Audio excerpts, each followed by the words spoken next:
actual quantifiable material changes in the lives of Indigenous women, girls, and 2S LGBT persons and their families. If a Red Dress Alert Response Center was created, there would also be related contact information and ways for the center to be of assistance. This would be similar to the Canadian Human Rights Trafficking Hotline, wherein a person signals the hotline is connected to various supports. So I'm going to end it there, but I would also like to advise that LFMO also really appreciates the fact that a red dress alert may be too gender specific and may not be inclusive enough, and we need to find a way to make sure that whatever terminology we use is inclusive of everybody. Thank you so much for your testimony. Really well appreciated. I'm now going to turn it back to the Quebec Native Women's Incorporated. Marjolaine, online, you have the floor for 5 minutes.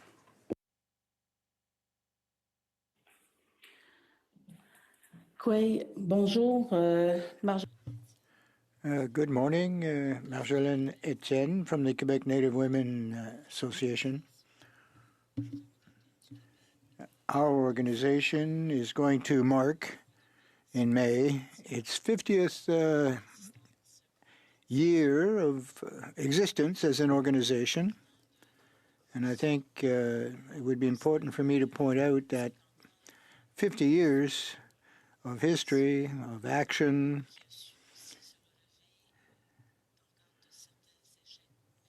which met with some dead ends, but nonetheless, Quebec Native Women Group was constituted in order to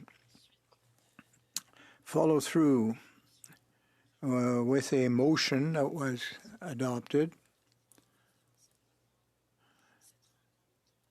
And we were able to meet, I believe it was in January or perhaps December last.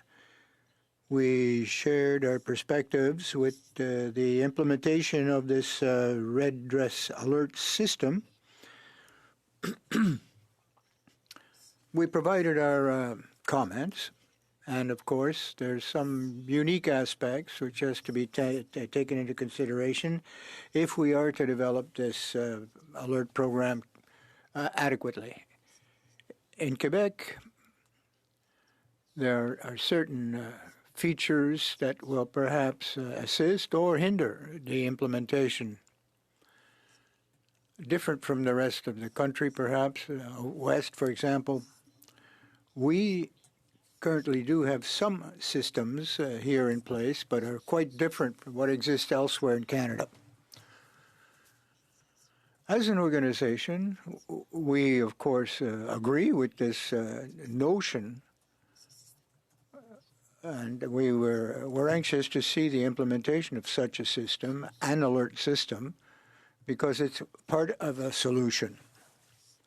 And we want to optimize, maximize the security of women and girls, whether they're in their own home communities or urbanized in the Quebec society. So we're for a system. But as for its implementation, we believe that the best way to implement this system for Quebec, red dress alert, would require that we gather together at the same table all the stakeholders and participants, those who will be affected. And they should have roles and responsibilities, of course. And I'm referring, in this case, to our law enforcement organizations, the police in Quebec. But not only that,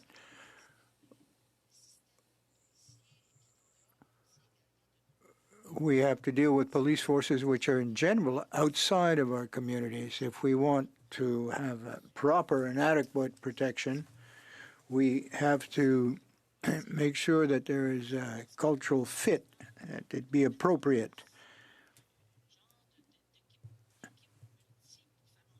We have to have a multidisciplinary team so that we can attain results and deal with these either disappeared individuals or murdered, assassinated individuals. But implementation is the setup of a new organization. But prior to that, we have to do a preparatory phase. We should consult with all the experts and our indigenous leadership so that the implementation runs smoothly.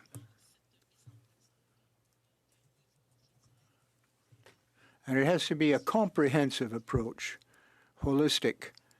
There are some key players that are going to be required for this implementation process. We quite recently had an opportunity to discuss and consult with the chief of police, provincial.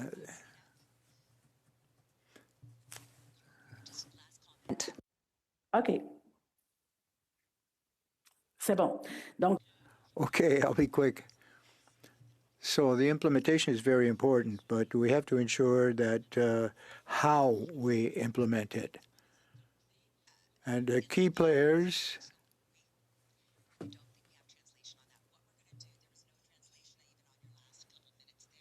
So what I'm going to do is we will ensure that when we have questions and answers, giving you the opportunity to continue with your thoughts, okay? You had translation? Mine's on English and I didn't have, just me? It shows English and I had no. It's supposed to be okay. Yeah, I had no translation. Okay. Yeah, I didn't have any translation on mine. So. Well, we're on air now, if you like. Thank you. Me, sir, you know that. You've worked with me many times. So what we were going to do is we will turn into the first 6 minutes for each person. I will pass the floor over to Anna for your lines of question. Anna, you have 6 minutes. Thank you, Madam Chair, and thank you to the witnesses for being here. This is a very important topic, and I have a few questions, so I am going to start with Madame Lorraine Agostini. Did I pronounce that properly? You did. Oh, great. Thank you. Yes. Because it could be Italian, Agostini. In French? Oh, okay. Yeah. So you mentioned that the alert system has to be administered by the Indigenous people. Is that correct? Yes. So that is what I said. Okay, so I'm just looking at some stats. So as of December 31st, there was 1,186 children were successfully recovered through the Amber Alert.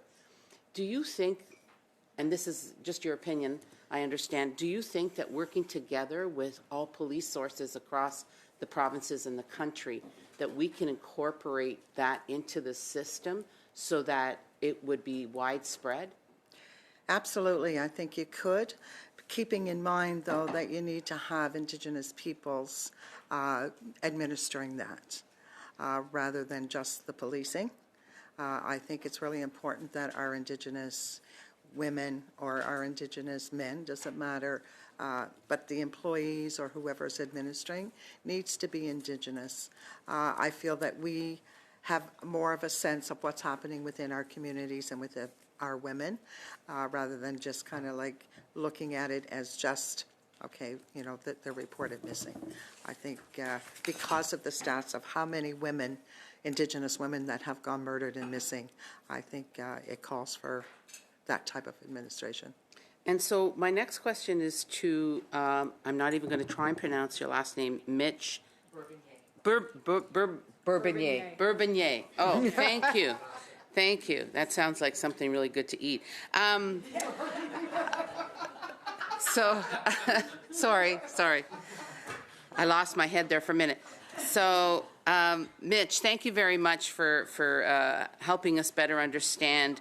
I guess my question is, how can we as a committee put forward an opportunity or a plan, stop laughing, Leah, a plan to educate the men so that women are just as respected. I find that there's a bit of a misconnect, if you will. And I know that you mentioned it, that you quoted, and help me.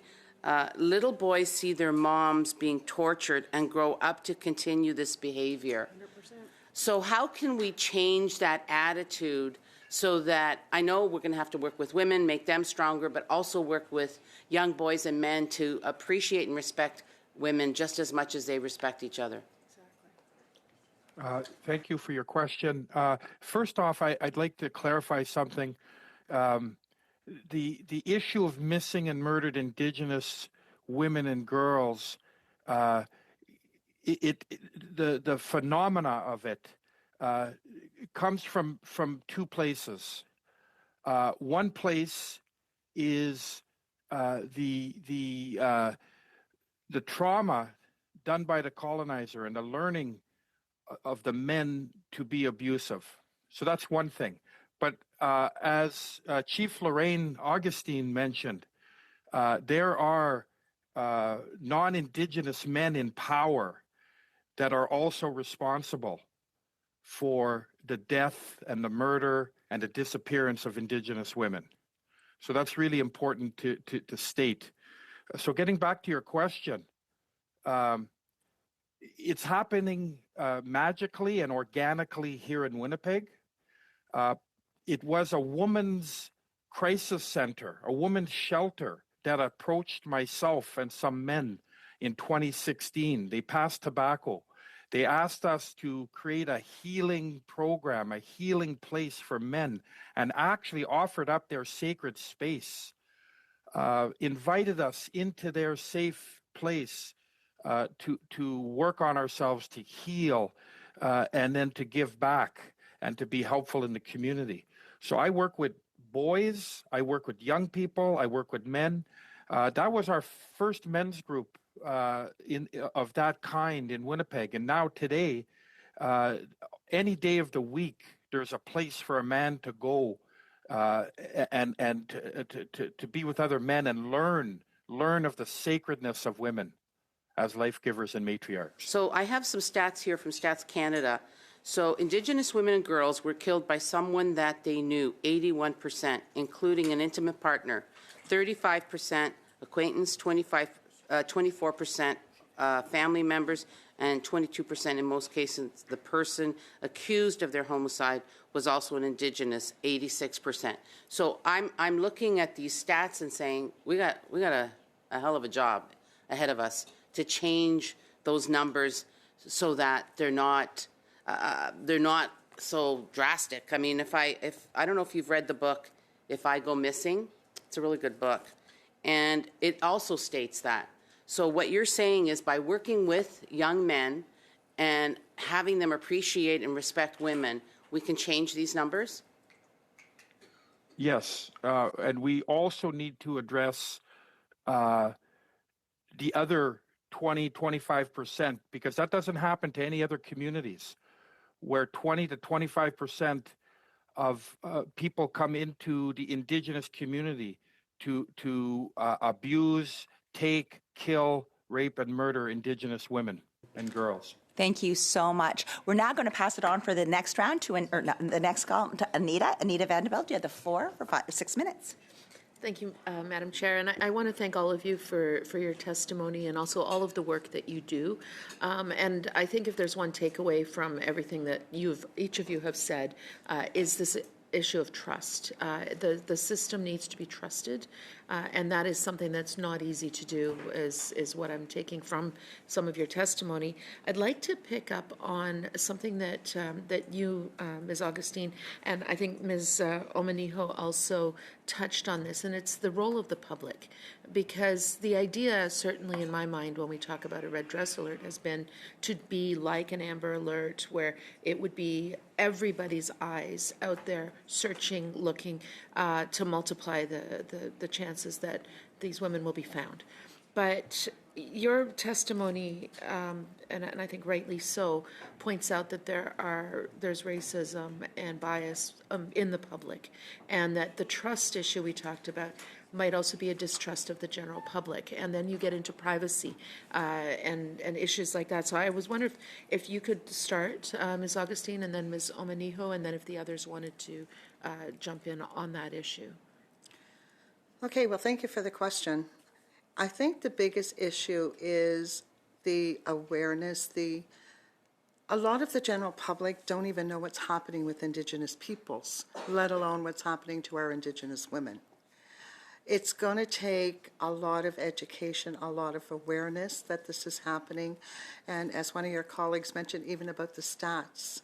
If you look at the stats of Indigenous women, you look at the stats of a non-Indigenous woman, it's very alarming. And I think that we have to let the general public know what's really happening with our Indigenous women.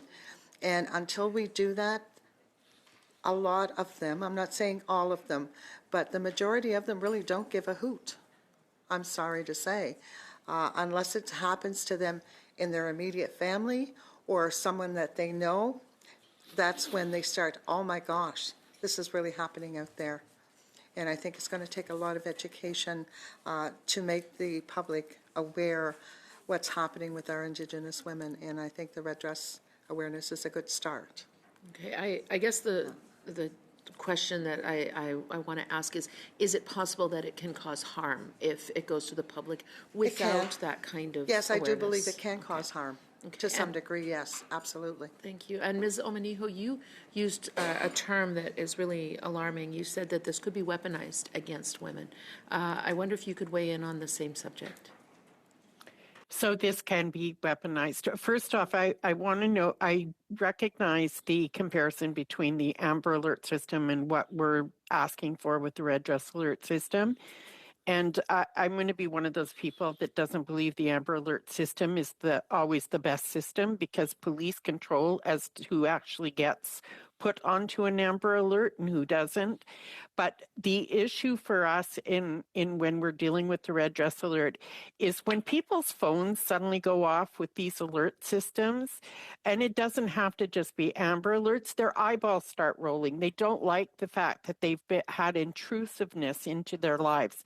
We need to make sure that doesn't happen with a Red Dress Alert.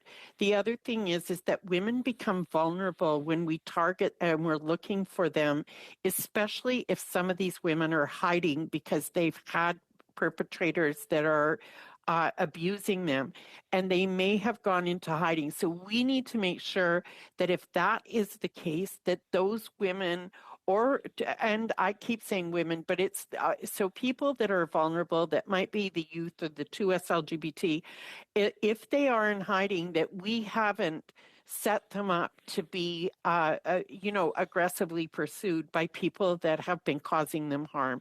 There are many things within this thing that we'll have to be very careful as it's being implemented to ensure that it really is about the safety and well-being of people. Thank you. I think that is a very alarming possibility that certainly I think the committee needs to take into consideration. Do the other two witnesses want to weigh in on this before I go to my next question?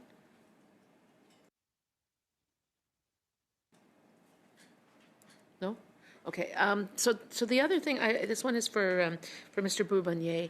I was really struck this image of you and others walking the river looking for women is just a horrifying thought that that's something that's even needed. And obviously the idea behind this is that this is going to prevent that we don't need to have to do that anymore, that the women are not going to go missing. And I just wonder, because I know prevention has been a theme through a lot of the testimony, I wonder if you can talk specifically beyond the prevention of course, when somebody is in that moment of having been abducted or missing, but how do we go beyond that and work on prevention in general? You have about 30 seconds to respond. Okay. There's two. We actually use a boat. We do land searches along the river, but we actually drag the river. And for two reasons, two messages. A message to those that are perpetrating this violence. we are out here. We are watching. We will not let you do this. And the second message is to the families of that we have not forgotten you. We will search for your loved ones, and we will never quit. Thank you so much for that. I'm now going to pass it over to Adrienne LaRoche. Adrienne, you have 6 minutes. Merci beaucoup, Madame la Thank you very much, Madam Chair.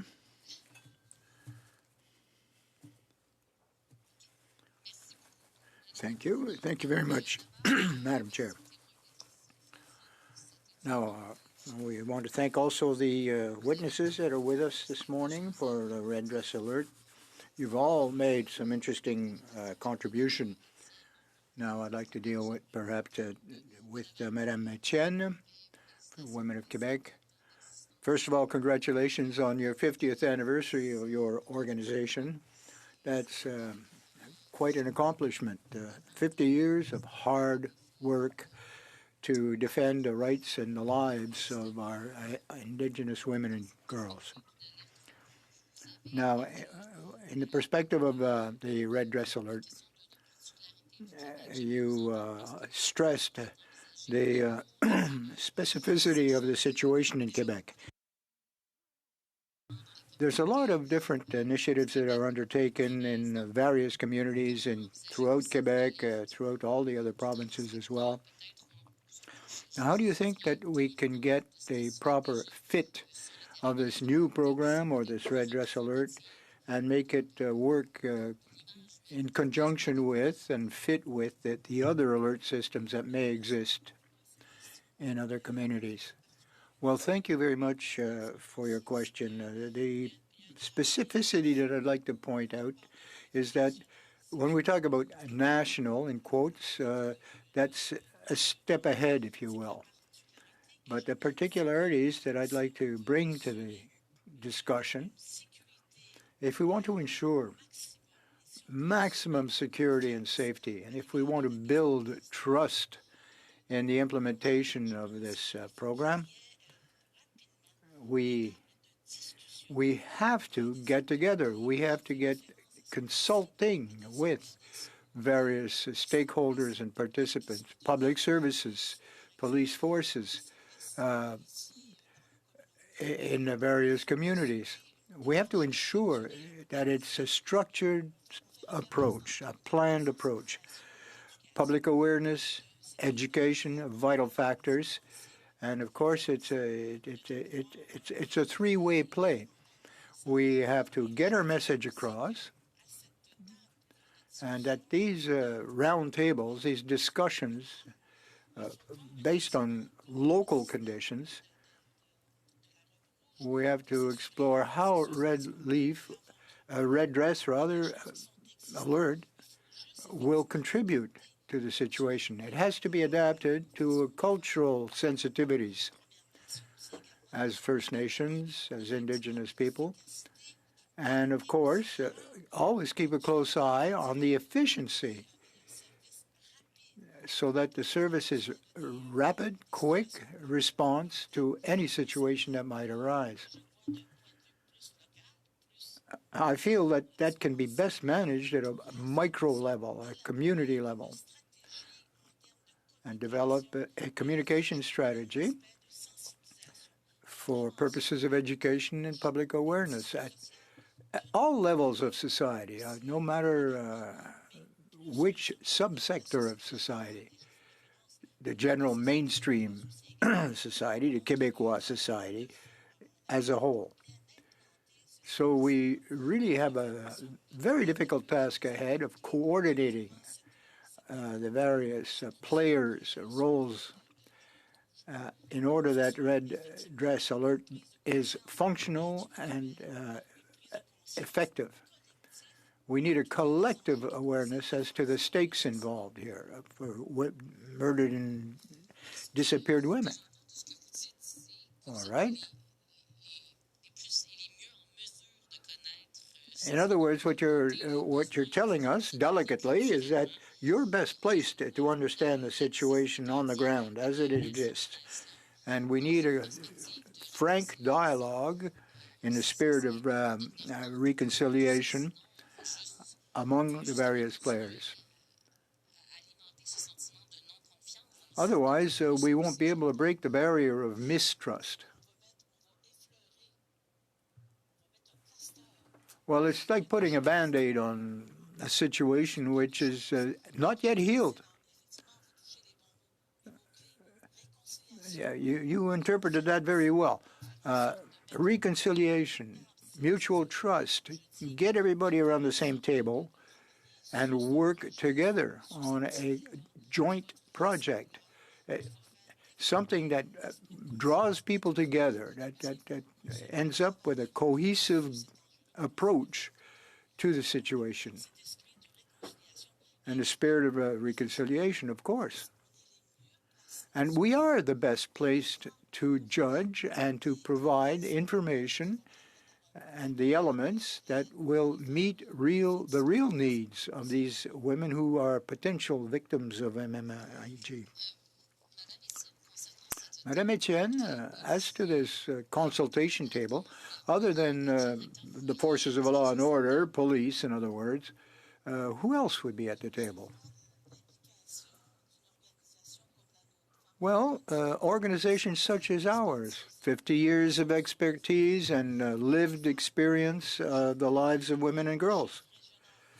The regional chiefs of the First Nations in Quebec and Labrador, for example. He is the principal representative of all the First Nations in Quebec. The Chief of Police Association, the SQ, Sécurité Québec. Madame Beausoleil, she is responsible for most of the depots and stations, police stations in the province. So these are some of the... We're now going to pass it over for the next. Leah, you have the floor for 6. Thank you so much, Chair, and thank you to all the witnesses today. I wanted to start off with my brother, Mitch. I'm going to embarrass my brother, Mitch, because he's an adopted brother, a very humble person who spends his life volunteering for our community and literally saving lives, and has won awards for jumping in the Red River and saved a life, Governor General's Award. So I just want to honor Mitch.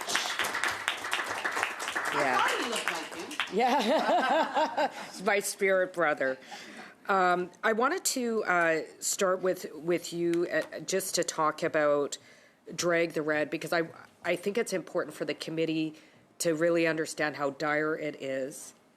The process of dragging the red came about because women were not being looked for.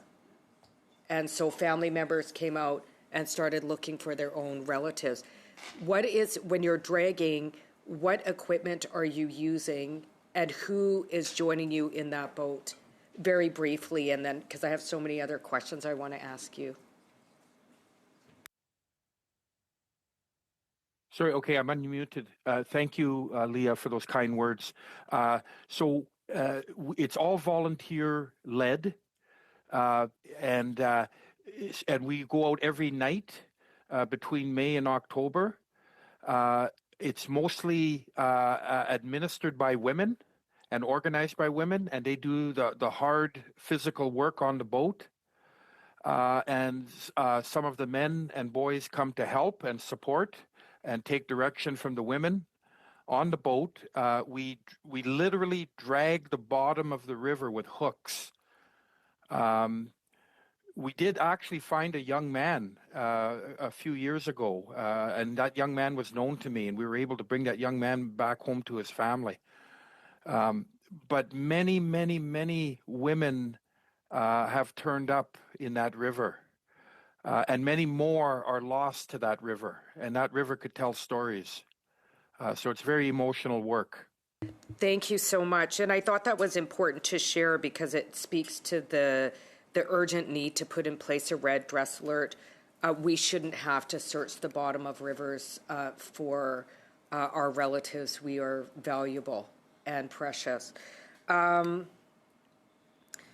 I wanted to talk about, you spoke about normalized violence within our community, but I wanted you to speak a little bit more about normalized violence outside of our community. I say that because the last serial killer, the last murderer, he currently on trial, or I guess accused serial killer, was a white male. Sean Lamb, who was accused of murdering Tina Fontaine, another white male. So I think it's important, because often Indigenous men are target. They say, oh, well, you should look after your men. I get those comments all the time. Can we talk about normalized violence in the broader society against Indigenous women particularly? Can I respond to that? Yes.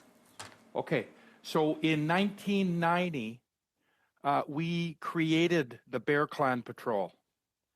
And the number one reason we created the Bear Clan Patrol as an alternative to the police is that it was visually optic that non-Indigenous men, white men from the suburbs, affluent, in high-end vehicles with baby seats in their back seat, would come into the inner city, would come into Indigenous neighborhoods to bother, grab up, use and abuse Indigenous women and girls that were just going about their business. And that was the sole reason that Bear Clan was even begun 34 years ago. And we said, no, that's not going to happen in our community. The ultimate form of racism is to view another people as inferior and not human. And if you do that, then you're allowed to do anything you want to them, and specifically the women. And if you want to harm a nation, you harm the women of that nation. And that is what's happened, in whatever the statistic is. There's still a 20 to 25% statistic that it's non-Indigenous and white men that are perpetrating this violence against Indigenous women and girls. So thank you for the opportunity for me to share that. Thank you so much for that. And finally, you spoke about a local and national command center with paid staff. Could you expand on that for us? Well, right now, it feels like we're kind of on our own. And it's really grassroots, and it's all volunteerism, and it's all networking.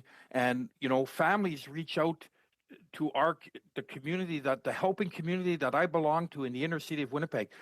People don't reach out to the police. They don't reach out to first responders. They don't reach out to anybody but us for wellness checks, for domestic violence, for missing children, for missing and murdered Indigenous women and girls. They reach out to us, and we feel like we're kind of on our own, and we're trying to work with each other locally. But it would be so good to have a place 24 hours a day, 7 days a week that we could call and say, okay, help us, guide us, support us. What's happening? Give us your expertise. And those command centers would be run by Indigenous women. Thank you. That have lived experience in this topic. Thank you so much. I feel like I'm cutting off Leah's brother, so I've got to be extra cautious on this one because we might have to discuss this after. So thank you so much for your testimony. We're now going into our next round. It's 5 minutes, 2 and a half. I'll pass the floor over to Dominique for 5 minutes. Merci beaucoup, Madame la Présidence. Bonjour à tous. Thank you very much, Madam Chair, and thank you to all our witnesses for your testimony. Monsieur Berbonnier, thank you very much for your vigilance and your efforts. It gives me chills when I hear what you describe, but you have a vision of what should be based on truly lived experience, and I thank you very, very much for your testimony today. Madame Etienne, good day and welcome to our committee. I don't have much time, so I'll get straight to the point. You have a very frank and forward position here. You seem to be very concerned, and you see an opportunity here. You see an opening, And you're quite prepared to invite or perhaps even insist on the presence of the police forces and other players. Ms. Augustine also gave us the same perspective. We must integrate police officers because otherwise, given, the historical past, the response has not been particularly acute. So we do need these people. Did I understand you? The police must be a part. They should be part of the solution. And would you go so far as to say that for Red Dress Alert, it has to be, they have to participate, but it has to be done, it has to be administered, directed by Indigenous individuals, correct?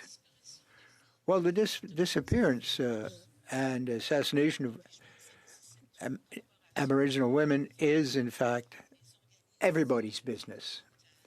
It's a community thing, and we need the community involved. Everyone has a role to play. So, Indigenous consultations, of course, is possible because given the services that we have in place, but they have to be consulted. If the objective is to optimize, maximize the security and safety of women, we have to mobilize all our resources, all the stakeholders. We have to ensure that the process, an intervention process, where it is seamless. It has to be seamless. It has to be continuous for first phase, second phase, third phase, because we have to find the disappeared individual as quickly as possible. So cooperation, collaboration is essential.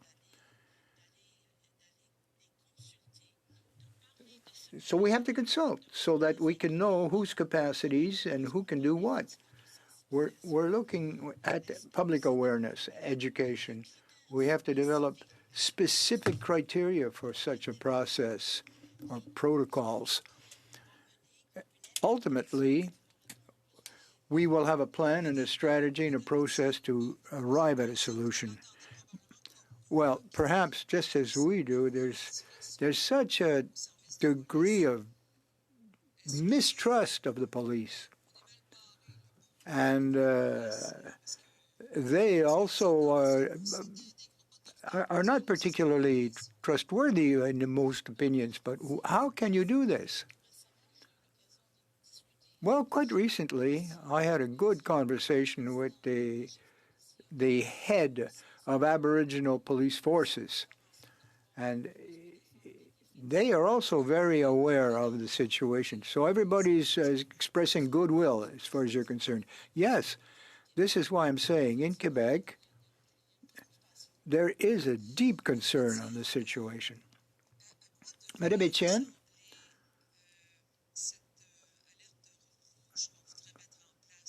What will this system look like, this red dress alert?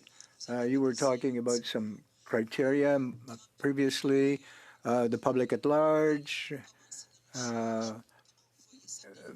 somebody's missing, we start a search and rescue operation, hopefully. We'd accept any written comments you can make as well, but quite quickly there, how is it going to work? And perhaps you might take the time to do it in writing. No problem. I'm quite pleased to do that. Well, thank you. I have very little time.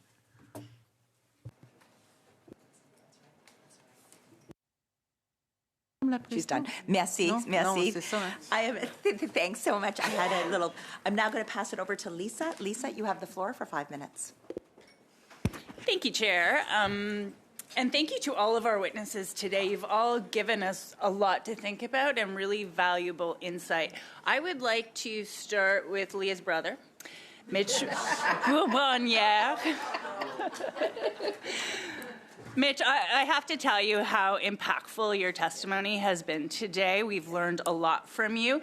I would like to go back in your opening statement. You talked about how help get men and boys away from these ideas of toxic masculinity. You tap into the horror of the little boy who saw his mother getting hurt, and until that behavior became normalized.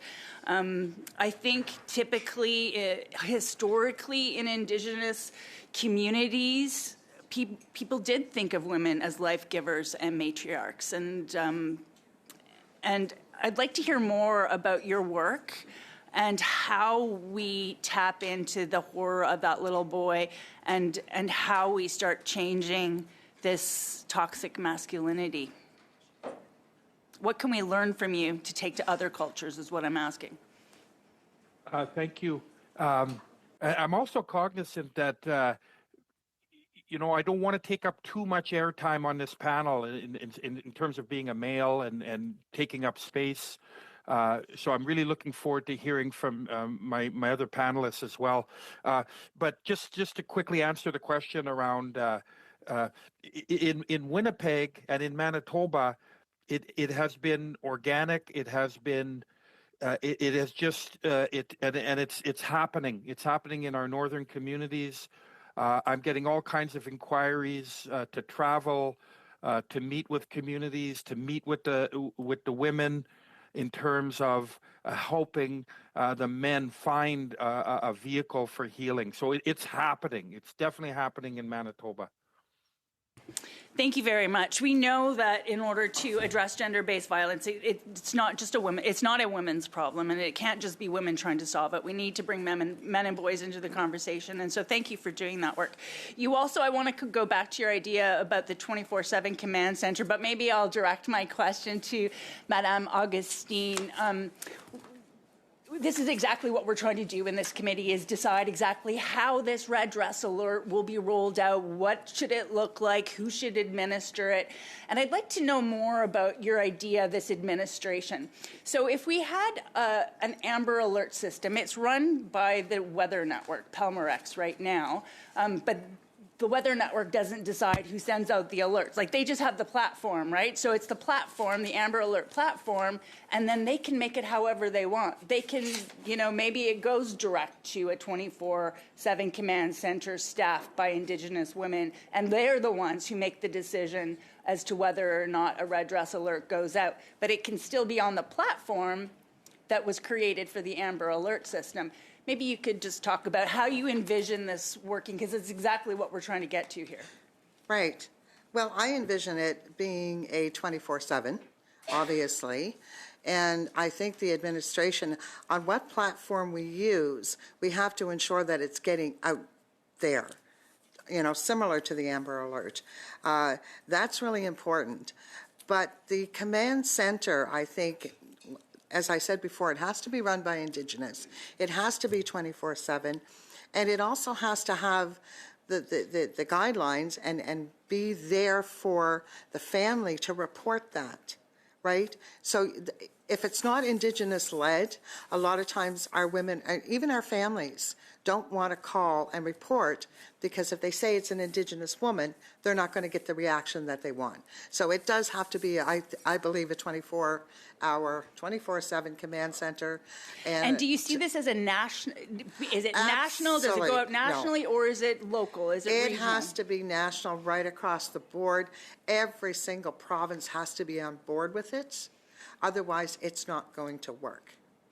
And the Weather Network, or the Pelmorex, I know, also can have it set up any way we want. So if it's the Indigenous Women's Task Force that decides if it goes out, they can decide if it's an intrusive alarm that wakes people up in the middle of the night. They can decide if the alarm only goes to a small area of the community, of the country. And it should be the administrator who determines that. Right. Perfect. Right.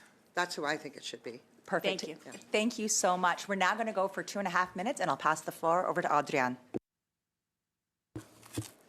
Merci beaucoup, Madame la Présidente. Thanks once again, Madam Chair. I'd like to continue in this second round, perhaps a third leader, but we were talking just earlier, and the composition of who's going to be around the table, as diversified as possible and as much expertise as we can gather. I'd like to talk about continuity of service. Obviously, we need a starting point. We have to organize. Then we need the tools and resources to be able to find these missing and murdered women. We should have the legal authority to intervene. And we have to be able to help guide these individuals in rehabilitation or reinsertion in society. How do you think we can go about that? Well, as I said before, it's everyone's business. Everyone is involved, and we have to have a collective awareness of the situation in order to ensure a continuous and ongoing service for all women. So, now I don't want to repeat old stories here or history, but we have to look at how we've been doing things. And I think it's this self-examination that's going to help us discover where the flaws are so that we can arrive at a better way of doing business. It has to begin with the details at the local ground grassroots level. These are the first participants. Indigenous women live in a context. They live in their home community. They live in the Quebec society. And we have to gather together all people that are involved. Now, of course, a higher order of thinking, if you will, we have to be able to depend on the grassroots as a resource. It's essential. But if we do not consult, if we don't understand and comprehend and appreciate the local situation, we're going to be missing out on information and possibly very valuable resources.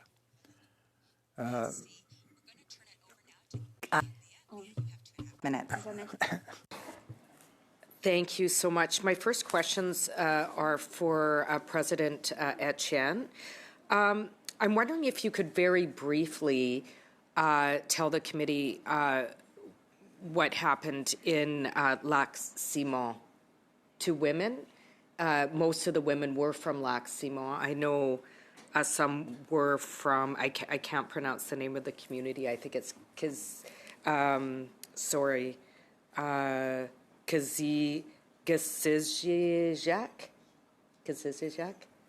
What happened there with the police? What was discovered? Ben, en fait, ce qui est arrivé, c'est que les femmes. Well, what occurred in the area of Abitibi, they were very concerned about police behavior and comportment. That was in 2019. There was a breach of trust between police and Indigenous.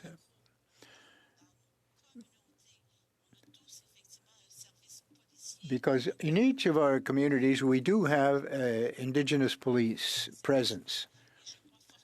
And I believe that a consultation within the communities, in each and every Indigenous community, we can, in fact, stimulate a conversation based on the actual needs of Indigenous women. That's the base.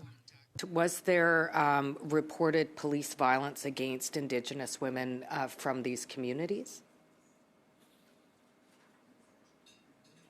By the police, by the SQ? Ben, en fait, je vous dirais. Well, it was publicized in 2019. I mean, the truth came out. And the situation was denounced vehemently. And of course, I think they were very brave in exposing this. There's been there's been a documentary presentation on RDI, the CBC French network, on that. Other situations. Valuable. I'm wondering how the trust is, and if you think a solution to that would be to have First Nations policing instead, if the community would feel safer, if that's been discussed. Am I over time? Answer the question. I'm sorry. Ben, OK. Je peux répondre ou non? Shall I answer quickly? OK. Ben, en fait, la réponse rapide que je voudrais vous donner, c'est que je pense que la consultation. Internal communications within our community will see exactly how we would organize to participate in implementing those services. Because, you know, we're able to identify quite quickly the key elements that are absolutely essential in order to. I'm allowing, in many cases, I'm usually very strict with the time, but I recognize the importance of all of these answers and the importance of all of these questions. So I'm trying to be much more flexible, which on the other hand messes up our third potential panel, or not our third potential, but our third round. So all we have left are the finishing of second round, which would be 5 minutes to Michelle and 5 minutes to Sonia, and then we would be finished for today. So if there's any questions, just work with some of your colleagues. Let's get these questions going. Michelle, you have the floor for 5. Thank you so much, Chair, and thank you so much to our witnesses. This is such an important study, and thanks to my colleague, Leah Gazan, for doing this study. It's really important and a big piece of all of our ridings across the country. I want to thank Mitch. Your testimony today is really important when we look at the prevention end of things. So I just have 2 sort of logistical questions for you. Number 1, are you working with non-Indigenous men as well, and who's funding you?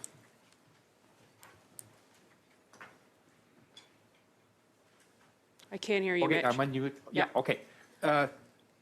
No one's funding us. We're all volunteers doing this work. And what was the second question? The ratio, or do you have to be Indigenous to be in the group, or does it matter? No. Okay. No, any male-identifying human can come into our group, and we mostly it's the Indigenous men that are seeking this help, but so it's mostly Indigenous men in our groups, but we certainly welcome others. Can I quickly add something for about 20 seconds? Of course. Okay. Just getting back to the 25%, the 20% of the harm that's coming from outside the community. Some long-distance truck drivers, some taxi drivers, some men in the construction and northern man camps of Winnipeg or of Manitoba Hydro have perpetrated the violence against the women. So I needed to remind people of that. And real quickly, I have to, because I'm a male here, I have to honor my women, our women in Manitoba: Leah Gazan, Hilda Anderson-Prees, Sandra Delarond, Cora Morgan, Minister Bernadette Smith, our MLA, who co-founded Drag the Red, and Minister Nahani Fontaine, who's created the Matriarch Circle. So thank you. Thank you. I love your Oscar speech. I'm just teasing. No, it was great. It's really great to hear from you. And I think when we look at domestic violence, which has increased drastically, and in particular this highly targeted population of murdered and missing Indigenous women and girls, there's a lot of prevention end of things, and you touched on it very, very well today. And I hope people are paying attention, because we have to break a lot of cycles where men and boys were taught very unhealthy relationships, and it just repeats and repeats and repeats. So we have to do a lot of work, and I think when we look at funding models, that's where we need to be investing. I'm going to turn my questions over to Miss Augustine. Can I call you Miss or Chief? Whatever you like, my dear. Okay. Thank you. I really love what you talked about today in terms of who is driving the ship. And if to implement a red dress alert, one of the things that gets lost so often, and I see this in many programs, everybody says this is a great idea, but there has to be this one person or somebody who is in charge. Otherwise, it's just kind of like that group project in high school where we all walk away and go, Exactly. no, that's great. This is a great idea. But nothing manifests as a result of it. How do you see that rolling out? Do you see it being provincially done? I guess my question is, you have the floor here for this committee to ensure that it is actually rolled out effectively. Do you know what it looks like? From my perspective, I see it coming from a national perspective. They would be the main, but I think if we're going to do all the provinces, it's going to be national. You're going to have subs. So you're going to have offices in every province, and you're going to have the national body as the main. That's the one person that I put as the one person would be the national office of it. And then each one would have an office in the provinces, because you can't do all the work from a national perspective. I think the provinces have to be part of that and be aware of what's happening in each of the provinces as well. So that one person that you're talking about would have to be a national body who would be whatever you want to call it, if it's a command center or whatever, but that national body has to be that so-called individual person to make this work and to make it run. Yeah, the power of one often is the mover and the shaker. And I guess we should also say provinces and territories. I don't want to offend any of the territories watching. We know about the territories. Obviously, they have a high Indigenous population as well. Yes. Yeah, I think that's the biggest missing piece that I would love to see in the recommendations come out of this study, is what does this concretely look like? I think that's what I really like what you've offered here today, because I think you eloquently articulated that, because we had this one woman, I keep coming back to her, I cannot remember, from Nova Scotia. Was it Sandra? And she just was she got it done. It's boots on the ground, it got it done. We all know what needs to be done. I think that's what we need, is just this champion that's like, okay, this is what we're doing and this is how we're doing it. Absolutely. Yeah. And that's the only way it's going to work. Thank you so much. I'm now going to pass the floor over to Sonia. Sonia, you're the final round. Go ahead. Thank you, Madam Chair. Thank you, all the witnesses, the work you are doing, and thank you for your insightful testimony. My first question goes to Mitch. Mitch, you talked about the heavy work, emotional work, but you're also talking about which you run the 2 program, Heal Men. Can you explain a little bit about that? Yes, so in 2016, as I stated, it was the women of the North Point Douglas Women's Center that invited us into their sacred space. They would prepare a meal for us, and it was not lost on the men, the sacred gesture that of in some ways forgiveness that the women were doing for us, giving us this space, this safe space to heal, and word of mouth. Indigenous, non-Indigenous, local men from the community, and now men from across the city started to attend. We smudge, we sing, we share, we laugh, we cry. Men are taught not to say, I love you. Men are taught not to ask for help. Men are taught not to feel their feelings. We do all of that. We work on ourselves to be better men, and then we take that out into the community to be helpers and warriors and support people. And we take our instruction from the women. Thank you for that, the work you are doing. But when Red Dress Alert System, for the implementation, what role do you believe these type of organization play to its implementation? What kind of role, do you think? Well, we're already doing the work when, especially through the Bear Clan. We get alerts all the time. We also get families that just reach out to us because they know to do that, and then we mobilize and we search.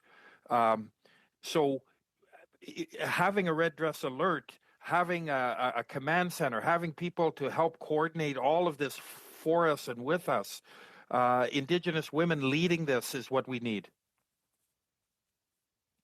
Question goes to Chief Augustine, Lauren Augustine. You talked about lots of education, awareness, and need to give it to general public. What about girls and women? How you can empower them to, fight with the system? And also, if you talk about, What guidance or would you like to share in terms of ensuring sound data protection and privacy within the system for the red alert system? And you also said it should be led by the indigenous population. Okay. Well, first of all, and I'll try to answer this quickly. There's 3 questions in there.